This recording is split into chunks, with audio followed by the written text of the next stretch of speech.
Good morning student, we are live now today.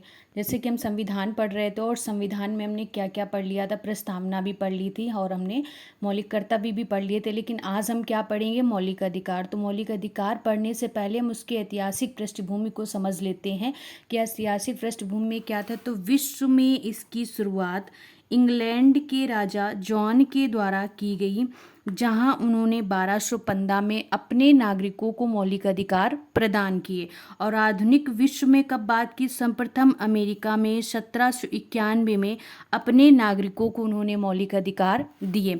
लेकिन जब भारत की बात करते हैं कि भारत में मौलिक अधिकार की कब बात की, हमारे संविधान निर्माताओं ने कब बात की, तो भाग 3 भारतीय संविधान के भाग 3 में अनुच्छेद 1235 में मौलिक अधिकार की बात की गई। भाग 3 को भारत का अधिकार पत्र या मैग्ना कार्टा, मूल अधिकारों का जन्मदाता भी कहा जाता है।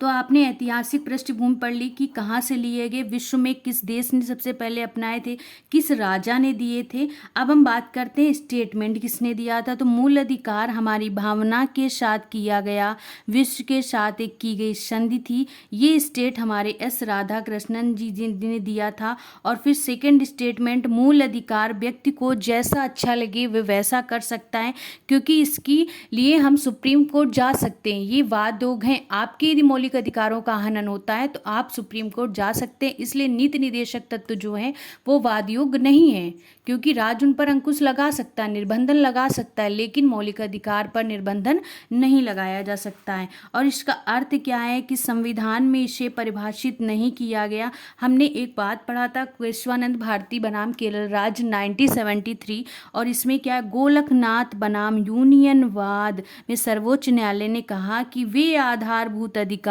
जो व्यक्ति के बौद्धिक, नैतिक और आध्यात्मिक विकास के लिए बहुत ज़रूरी होते थे, किसी भी व्यक्ति का मौलिक अधिकारों का हनन ना हो, इसका सरकार विशेष रूप से ध्यान रखेगी। इसमें कई तरह के कानून बनाए गए और इसकी प्रकृति क्या है? आदेशात्मक प्रकृति है, बाध्यकारी है। उल्लंघन की स्थिति में आप न्यायालय जा सकते हैं, आप डायरेक्ट सुप्रीम कोर्ट जा सकते हैं, आप सुप्रीम कोर्ट जाकर अपनी बात कह सकते हैं। और नकारात्मक प्रकृति है, राज्य इस पर कोई अंकुश नहीं लगा सकता है। अब इसके हम विकास की बात करते हैं तो 1895 में तो कांग्रेस द्वारा जब भारत में मौलिक अधिकार की सर्वप्रथम मांग रखी गई थी, तो कब रखी गई थी? 1895। फिर 1915 में एनी बेसेंट द्वारा होम रूल विधेयक के माध्यम से मांग रखी गई। 1925 में एनी बेसेंट द्वारा कॉमनवेल्थ ऑफ इंडिया बिल के माध्यम से पुनः मांग रखी गई। तो एनी बेसेंट ने 2 बार मांग रखी, एक 1915 में होम रूल विधेयक के माध्यम से और एक 1925 में एनी बेसेंट द्वारा कॉमनवेल्थ ऑफ इंडिया के माध्यम से पुनः मांग रखी। और 1928 में नेहरू रिपोर्ट द्वारा औपचारिक संविधान के जरिए मांग की गई थी। इतना डाउट हमें अच्छे से क्लियर हो गया होगा। अब हम आगे पढ़ेंगे। 1931 में महात्मा गांधी द्वारा जब द्वितीय गोलमेज सम्मेलन होता है 1932 में, द्वितीय गोलमेज सम्मेलन में कांग्रेस द्वारा कराची अधिवेशन सरदार वल्लभ भाई पटेल में इसकी मांग प्रस्तुत की गई। और जहां मूल अधिकारों का प्रारूप जवाहरलाल नेहरू ने बनाया, किसने बनाया था? जवाहरलाल नेहरू ने। उसे प्रस्तुत किसने किया? महात्मा गांधी ने किया। लेकिन जब 1946 में कौन आया? कैबिनेट मिशन आया। क्या आया? कैबिनेट मिशन आया। तो कैबिनेट मिशन ने मौलिक अधिकार की अनिवार्यता को स्वीकार लिया। उस पर विचार करने के लिए एक अल्पसंख्यक समिति के अध्यक्ष जो थे JB कृपलानी जी को, और मौलिक अधिकार के सरदार पटेल की अध्यक्षता में मौलिक अधिकार और उपसमिति द्वारा प्रतिवेदन को 38 दिनों की चर्चा के बाद, कितने दिनों की चर्चा के बाद? 38 दिनों की चर्चा के बाद स्वीकारा गया। और भाग 3 में मौलिक अधिकार को स्थान दे दिया गया। किस भाग में दिए गए थे मौलिक अधिकार को? भाग 3 में मौलिक अधिकार को दे दिए गए, मौलिक अधिकार दे दिए गए। अब आप अनुच्छेद 12 से 35 पढ़ेंगे तो अनुच्छेद 12 से 35 के अंतर क्या है? राज्य की परिभाषा। राज्य के अंतर्गत निम्न घटक शामिल होते हैं। राज्य में क्या क्या शामिल होता है? निम्न घटक शामिल होते हैं। कौन कौन? भारत सरकार व संसद शामिल होती है। देखो राज्य में क्या क्या आता है। राज्य में आपके संसद भी आएगी, भारत सरकार भी आएगी, राज्य सरकार, विधानमंडल भी आएगा, स्थानीय निकाय, पंचायत व नगर नगरीय निकाय भी आएगा, और अन्य स्वायत्त प्राधिकरण जैसे LIC, विद्यालय, भारत पेट्रोलियम निगम, भारतीय रेलवे बोर्ड, कृषि अनुसंधान परिषद, संघ लोक सेवा आयोग, सारे कुछ आएंगे। तो राज्य की परिभाषा के अंदर आप कुछ भी नहीं छोड़ सकते, भारत सरकार भी आएगा, राज्य सरकार में विधान परिषद और विधानसभा दोनों आएंगे। संसद में लोकसभा और राज्यसभा, विधान परिषद और विधानसभा दोनों आएंगे इसमें, और संसद में लोकसभा और राज्यसभा ये दोनों आएंगे। ठीक है, फिर हम बात करते हैं अनुच्छेद 13। अनुच्छेद 13 क्या है? मूल अधिकारों का सुरक्षा कवच।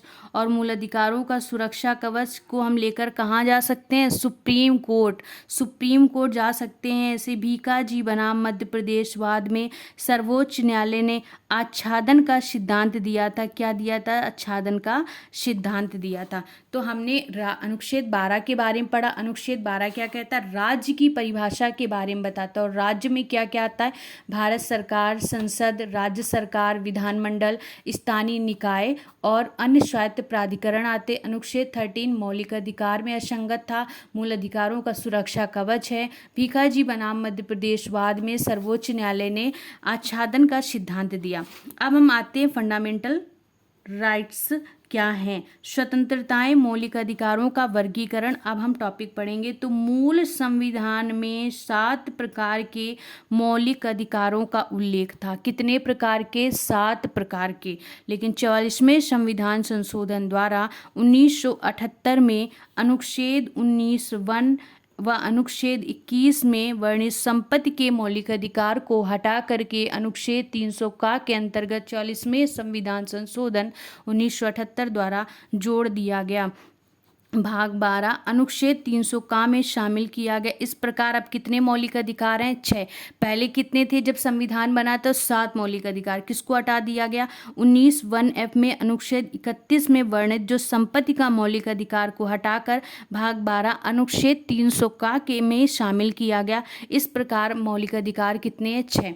देखिए, हमने मौलिक अधिकार तो पढ़ लिया अच्छे से, ऐतिहासिक पृष्ठभूमि पढ़ लिया, किसने कौन सा कथन दिया हमने पढ़ लिया, अनुच्छेद 12 से 35 भी अच्छे से पढ़ लिया, कब लागू किए गए, किसने किसने मांग की थी, किस सन में 1895 में मांग की, एनी बेसेंट ने कब मांग की, सरदार पटेल जी ने कब अपनी मांग रखी, महात्मा गांधी जी ने कब बात रखी, ये हमने सारे स्टेटमेंट पढ़ लिए। अब हम क्या पढ़ेंगे? अनुच्छेद 14 से 35। तो अनुच्छेद 14 क्या कहता है? विधि के समक्ष समता। विधि के समक्ष समता ये कहाँ से लिया गया है? विधि के समक्ष समता ब्रिटेन से प्रेरित है। किस देश से लिया गया है? ब्रिटेन से प्रेरित है।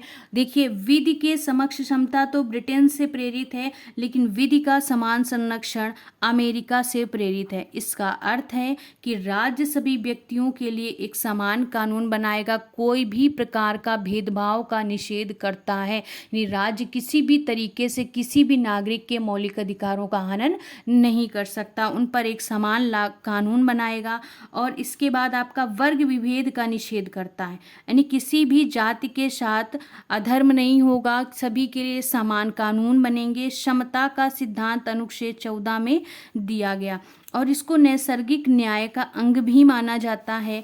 फिर आते हैं अनुच्छेद 15। तो अनुच्छेद 15 क्या? धर्म, मूल वंश, जाति, जन्म स्थान, लिंग आधारित भेदभाव का, यानी किसी के मूल धर्म से, किसी के मूल वंश से, किसी की जाति से, किसी के जन्म स्थान से और लिंग के आधार पर राज्य सरकार किसी भी प्रकार का कोई भेदभाव नहीं करेगी। अनुच्छेद 15 को निम्न 5 भागों में बांटा गया है। कितने भागों में? 5। तो अनुच्छेद 15 कहते हैं राज्य किसी नागरिक के साथ केवल धर्म, मूल वंश, जाति, लिंग या इनमें से किसी भी प्रकार का कोई भेदभाव नहीं करेगा। अनुच्छेद 15 सार्वजनिक स्थान जैसे होटल हो गया, मनोरंजन स्थल, कुआं, तालाब आदि पर किसी भी नागरिक के साथ कोई भी भेदभाव नहीं किया जाएगा।